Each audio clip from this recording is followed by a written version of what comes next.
this is Rahul and welcome to the another video. যেমন কি আপনারা আগের ভিডিও দেখেছেন আমি আমার dream bike Royal Enfield buy করেছি কিছুদিন আগেই। আমার মডেলটার নাম হলো রয়্যাল এনফিল্ড মিটিওর 350 স্টেলার মডেলটা আমি নিয়েছি। সো আজকের ভিডিওতে আমি মিটিওর স্টেলারের প্রাইস কত, অন রোড প্রাইস কত, এক্স শোরুম প্রাইস কত, সেটা ট্যাক্স কত, সিজিএসটি আইজিএসটি কত পড়ছে সেটারই একটা ক্লাসিফিকেশন ভিডিও তোমার সকলের সাথে শেয়ার করবো, যাতে তোমাদের প্রাইস সম্পর্কে অ্যাকচুয়াল আইডিয়া করা যায়। আমার লোকেশন হলো হাওড়া, তো বিভিন্ন স্টেটের বিভিন্ন জায়গার লোকেশন অনুযায়ী প্রাইসটা ডিফার করে, এটা তোমরা সকলেই জানো। হাওড়া বা কলকাতার প্রাইস কত হতে পারে সেটা তোমরা এই ভিডিওর মাধ্যমে একটা আইডিয়া তৈরি হবে। একদম এক্সাক্ট প্রাইস ক্লাসিফিকেশনটা আমি তোমার সকলের সাথে শেয়ার করবো। তার আগে বলে দিই যে মিটিওরের 4 টাইপস অফ মডেল রয়েছে। আগে 3 টাইপস অফ মডেল ছিল, ফায়ারবল, স্টেলার এবং টপ মডেলটা। এখন তার সাথে নতুন একটা মডেল অ্যাড করা হয়েছে। তো ফায়ারবল অর্থাৎ বেস মডেল এবং মিড মডেল অর্থাৎ স্টেলারের মধ্যে ডিফারেন্স রয়েছে কিছু, যেমন ব্যাক রেস্টটা নেই, ক্রোম ফিনিশ নেই, কালারের ডিফারেন্স রয়েছে।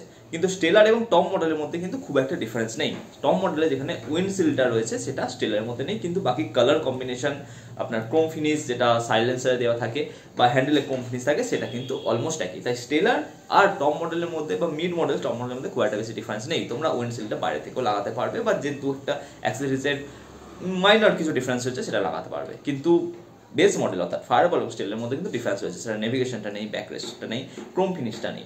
তো স্টেলারের এই স্পেসিফিকেশন রয়েছে, তাই তোমরা মিড মডেল বা স্টেলারের দিকে যেতে পারো যদি তোমাদের মিটিওর নেওয়ার প্ল্যান থাকে। এটা হলো কোম্পানির ট্যাক্স ইনভয়েস এবং এই ট্যাক্স ইনভয়েসে টোটাল প্রাইস ক্লাসিফিকেশনটা রয়েছে। এটা দেখতে পাচ্ছেন প্রাইস প্রোটেক্টে প্রাইস দেওয়া রয়েছে 1,68,671। এর সাথে 14% স্টেট জিএসটি এবং সেন্ট্রাল জিএসটি 14% অ্যাড হয়ে এটার প্রাইসটা দাঁড়াবে 23,000 হলো। স্টেট জিএসটি নিচ্ছে 23,614 এবং সেন্ট্রালের জিএসটি নিচ্ছে 23,614, অর্থাৎ প্রায় 47,000 টাকার মতো আমরা ট্যাক্স দিচ্ছি বা আমি ট্যাক্স দিয়েছি এই স্টেলার মডেলটা বাই করার জন্য। অর্থাৎ এক্স শোরুম প্রাইস দাঁড়ালো ট্যাক্স অ্যাড হওয়ার পর 2,15,900 টাকা। শোরুম প্রাইস হলো 2,15,900 দেখতে পাচ্ছেন, এবং এর সাথে এরপর অ্যাড হবে ইন্স্যুরেন্সের চার্জ যেটা 11,000 টাকা নিয়েছে, এবং আর আরটিও চার্জ, আর যে চার্জটা হলো সেটা অনেকটা 22,880 টাকা। অতএব অন রোড প্রাইস দাঁড়ালো হাওড়ায় 2,49,830 টাকা।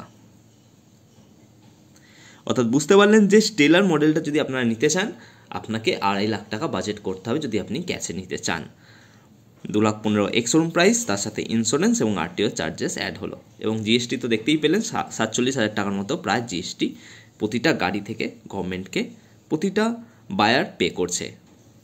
প্রাইস যদি আপনারা ক্যাশে বাই করেন অর্থাৎ 2,49,000 অর্থাৎ 2.5 লাখই আপনি ধরে নিন যে 2.5 লাখ টাকা আপনাকে বাজেট করতে হবে উইদাউট অ্যাক্সেসরিজ। এটা কিন্তু মাথায় রাখবেন, কারণ রয়্যাল এনফিল্ড কিন্তু আপনাকে লেগ গার্ড পর্যন্ত দেবে না, সেটাও কিনতে হবে।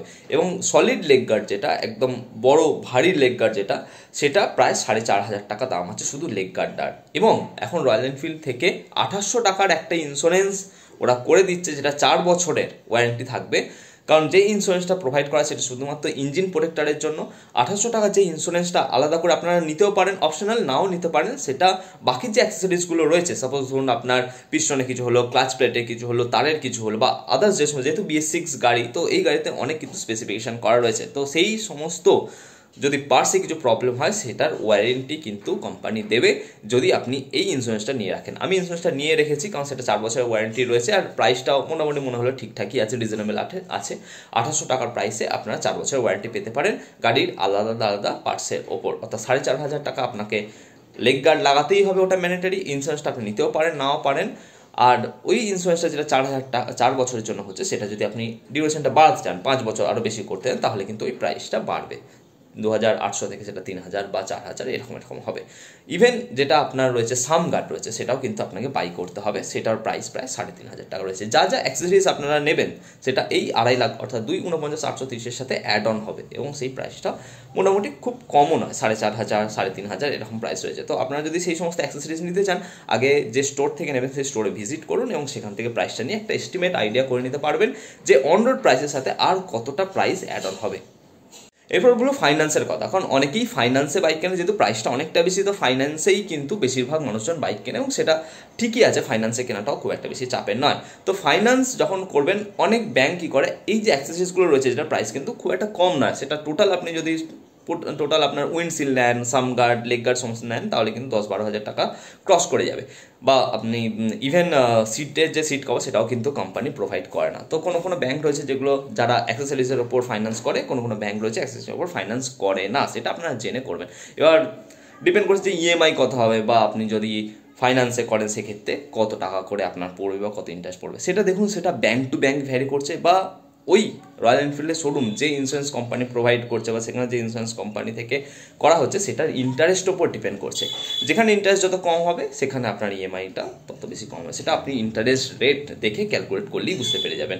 এক্স শোরুম প্রাইস কিন্তু বা অন রোড প্রাইস কিন্তু কোম্পানির এটা 2.5 লাখ টাকা, তার সাথে অ্যাক্সেসরিজ। এবং আপনি যদি ফাইন্যান্স করেন সেটা ব্যাংকের ইন্টারেস্ট, এখন 2 হুইলার লোনের ইন্টারেস্ট প্রায় 14% মতো ইন্টারেস্ট রয়েছে ব্যাংকে, ন্যাশনালাইজড ব্যাংকে।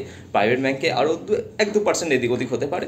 এবং যে কোম্পানিগুলো ধরুন প্রাইভেট কোম্পানি রয়েছে, যেটা আপনার শোরুম থেকে যে সমস্ত ইন্স্যুরেন্স কোম্পানি প্রোভাইড করা, সেখানে আলাদা রয়েছে। ব্যাংক থেকে ফাইন্যান্স করতে গেলে আপনাকে রিটার্ন ফাইল সাবমিট করতে হবে, কিন্তু আপনি যদি শোরুম থেকে ফাইন্যান্স করতে চান সেক্ষেত্রে এই সমস্ত খুব একটা বেশি ঝামেলা নেই।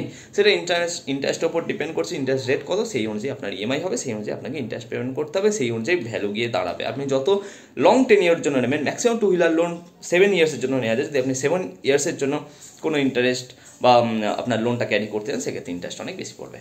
এই হলো রয়্যাল এনফিল্ড মিটিওর স্টেলার রেডের প্রাইস। তো আমি রেডটা নিয়েছি। আপনারা 3টে কালার অ্যাভেলেবেল রয়েছে স্টেলার মডেলে, একটা হলো ম্যাট ব্ল্যাক, একটা হলো ব্লুটাও দারুণ সুন্দর কালার, অ্যান্ড রেড। এই 3টে কালারের মধ্যে যে কোনো একটা কালার আপনাকে চুজ করতে হবে যদি আপনি স্টেলার মডেলে যান। সো আজকে ভিডিও কেমন লাগলো অবশ্যই জানাবেন। যদি ভিডিও ভালো লাগে, ইনফরমেটিভ লাগে, অবশ্যই চ্যানেল সাবস্ক্রাইব করবেন, লাইক করতে ভুলবেন না। টাটা, সকলে ভালো থাকুন।